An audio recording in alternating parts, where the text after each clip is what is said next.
Então, Douglas, eu acho que hoje a gente vive essa tensão, não é? O gnosticismo, não é, que é essa crença de que, não é, você precisa melhorar o seu entendimento para ter mais proximidade de Deus, não é? A gente sabe que prejudica a caminhada do crente, porque racionaliza a sua experiência com Deus. Uhum.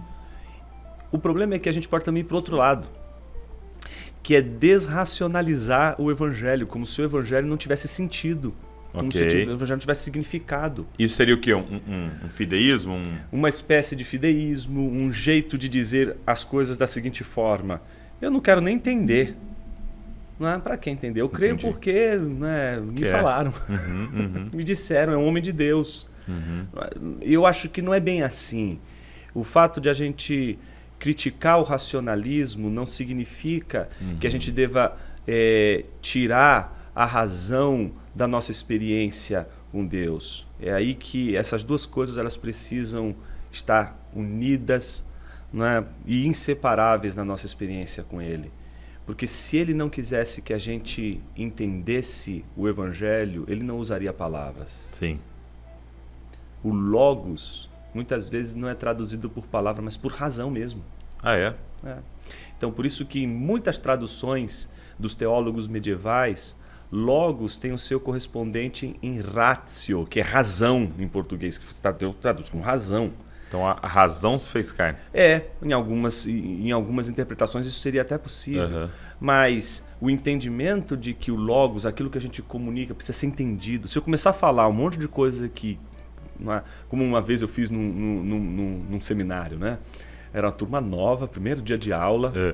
Isso, eu não faço mais esse tipo de maldade, não, mas eu trollava antigamente. Chegava na sala de aula. Era o bullying teológico. É o bullying.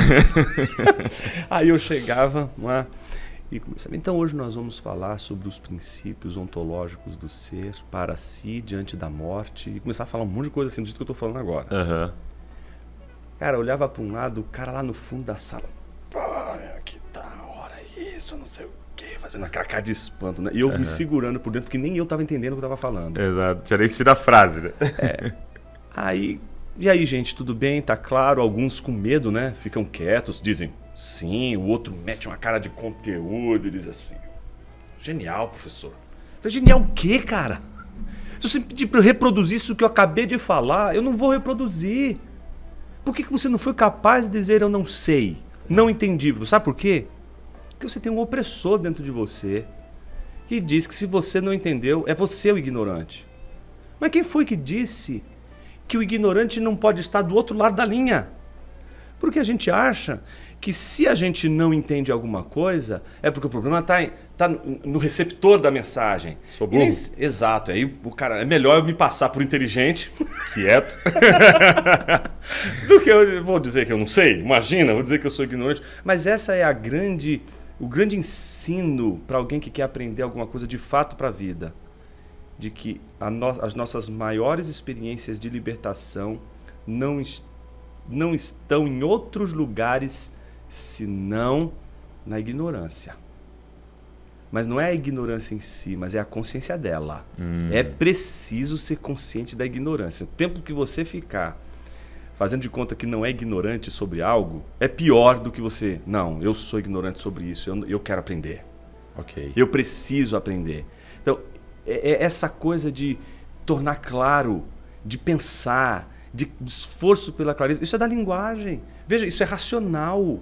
Então, quando alguém quer pregar o evangelho e quer pregar com clareza, ele tá usando racionalidade, ele quer que as pessoas entendam. Então, não estou dizendo que a gente deva abandonar a busca por entendimento do evangelho. Só estou dizendo que às vezes a gente racionaliza as nossas experiências de uma tal maneira que a única experiência que a gente pode ter com Deus é a da racionalidade. Quando a fé é de uma outra ordem, quando as minhas emoções são de outra ordem. Quem disse que eu não posso me emocionar diante da beleza da palavra de Deus, diante do louvor, da glória, diante de uma comunidade levantando suas mãos, engrandecendo o nome de Deus? Eu tenho que chorar e dobrar meu joelho. Eu caio de joelho diante de um negócio desse mesmo, porque isso mexe com minhas emoções. Eu não sou uma espécie de Spock, né? Insensível, não é? Frio e calculista. Um robô ali, né? Um robô. Eu tava com um amigo e eu lembro que ele tava falando muito empolgado, né? De monergismo, de sinergismo, de tal, né? E falando disso. E ele falou, cara, o problema é que os caras não compreenderam isso, entendeu? E por isso, por eles não terem entendido isso, aí acontece isso. E, cara, eu lembro que eu terminei e falei da conversa, falei pra ele, cara, mas assim, a dúvida que eu fico com tudo isso é, a pessoa mais piedosa que eu conheço é a minha avó, a mãe do meu pai, que acorda todo dia, 4 da manhã. Não posso ver ela que ela fala, ó, hoje de madrugada eu dei pra você, hein? 4 da manhã, porque eu fui muito sagaz. Eu dei uma cama de presente pra minha avó. Então todo dia que ela acorda, ela lembra de mim. Ela lembra. Entendeu? Aí ela fala, orei por você e tal. Eu fui a pessoa mais piedosa que eu conheço na minha vida. Ela nunca ouviu esses termos. Uhum. E ela não entendeu esses termos. Olha aí. Entendeu? Assim, né?